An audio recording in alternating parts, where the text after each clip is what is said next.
పూర్తి స్థాయిలో అభ్యర్థిగా నిల్చున్న తర్వాత అది BRS party, Congress party, BJP party, ఇండిపెండెంట్ల ఇతర పార్టీల అనేది సంబంధం లేదు.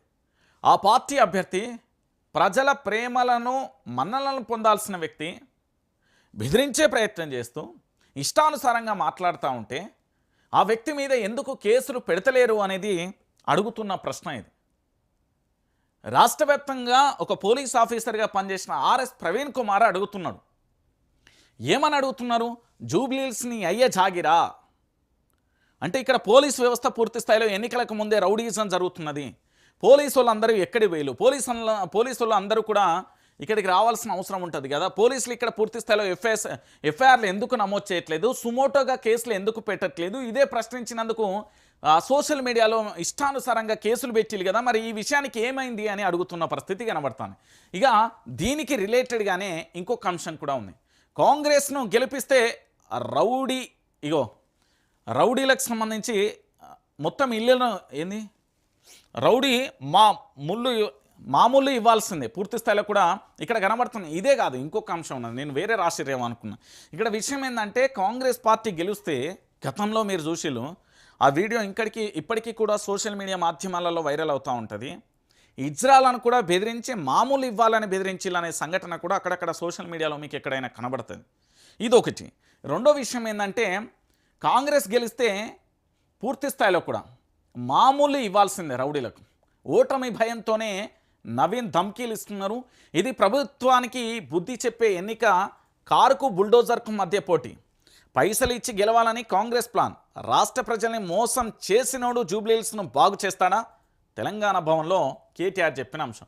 అంటే ఈ రెండింటికి రిలేటెడ్ అన్నట్టు. ఇక్కడ పూర్తి స్థాయిలో కూడా మీరు అందరూ ఆలోచించాల్సిన విషయం ఏంటంటే ఒక్కొక్కడ జూబ్లీహిల్స్ ఎన్నికల కోడ్ను ఉల్లంఘించిండు రాష్ట్ర ముఖ్యమంత్రి.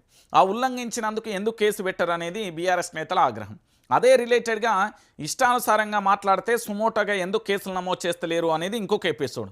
ఇక్కడ ఏంటి, కాంగ్రెస్ పార్టీని గెలిపిస్తే రౌడీలందరికీ కూడా మామూలు ఇవ్వాల్సిన పరిస్థితి ఏర్పడుతుంది అనేది ఇదో అంశం. దాంతోపాటు రాష్ట్రాన్ని బాగు చేయనేవాడు రేపు పొద్దుగాల కాంగ్రెస్ పార్టీ గెలిస్తే జూబ్లీహిల్స్ నియోజకవర్గాన్ని ఏం బాగు చేస్తాడు అనేది రాష్ట్రానికి సంబంధించిన ప్రజలందరూ కూడా ఆలోచించుకోవాలని చెప్తున్నాడు కేటీఆర్. సో ఈ 3 ఎపిసోడ్లు కూడా ఒకటే అంశానికి సంబంధించి. సో పూర్తిగా కూడా ఇలా జూబ్లీహిల్స్ నియోజకవర్గానికి సంబంధించి పూర్తి స్థాయిలో కేటీఆర్ కూడా ఇక్కడ ప్రచారం చేస్తున్న సరళి కనబడుతుంది. ఇక ఇది ఇట్లున్నది. అయితే ఇలాంటి పరిస్థితులలో కాంగ్రెస్ పార్టీ వాదన కూడా మరోలా ఉన్న పరిస్థితి కనబడుతుంది. కాంగ్రెస్ పార్టీ ఏం చేస్తున్నది?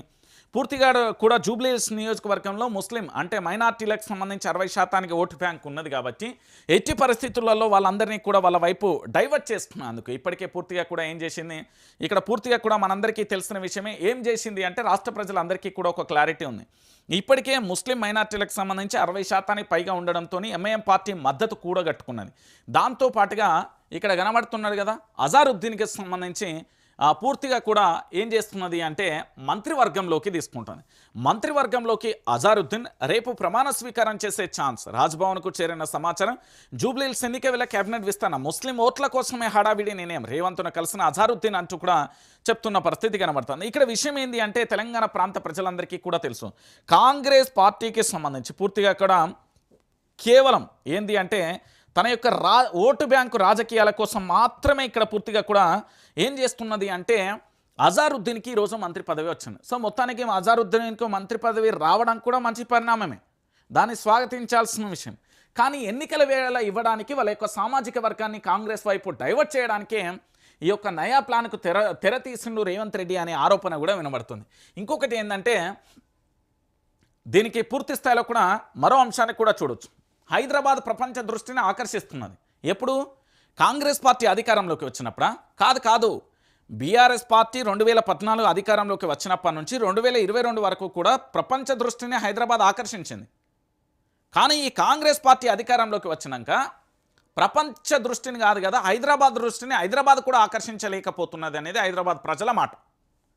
సో ఇక్కడ గ్లోబల్ జీసీసీ హబ్గా ఎదుగుతుంది. గ్లోబలైజేషన్ నిల్వెత్తు నిదర్శనంగా మెక్ డొనాల్డ్ అంటూ కూడా చూడొచ్చు. ఇక మొత్తానికి 1200 మందికి ఉపాధి. మంత్రి శ్రీధర్ బాబు అంటూ కూడా చెప్తున్న పరిస్థితి కనబడుతుంది. సో ఇక్కడ ఏంది అంటే ఇక్కడ మంత్రివర్గానికి సంబంధించి పూర్తి స్థాయిలో అజారుద్దీన్కి ఇస్తున్నాం. హైదరాబాద్ బాగున్నది కాబట్టి ఓటు బ్యాంకు వేయాలి అనేది. ఇక్కడ రౌడీ షీటర్ అంటే మాకు ఆశీర్వాదమే. రౌడీ అనే ట్యాగ్ ఇచ్చినందుకు హ్యాపీ. నవీన్ యాదవ్ స్థాయిని పెంచేలా ఉంది. మంత్రి పొన్నం సంచలన వ్యాఖ్యలు అంటూ కూడా చూస్తున్న పరిస్థితి కనబడుతుంది. ఒక రాష్ట్రానికి సంబంధించిన మంత్రి, దాంతోపాటు తెలంగాణ ఉద్యమకారుడు,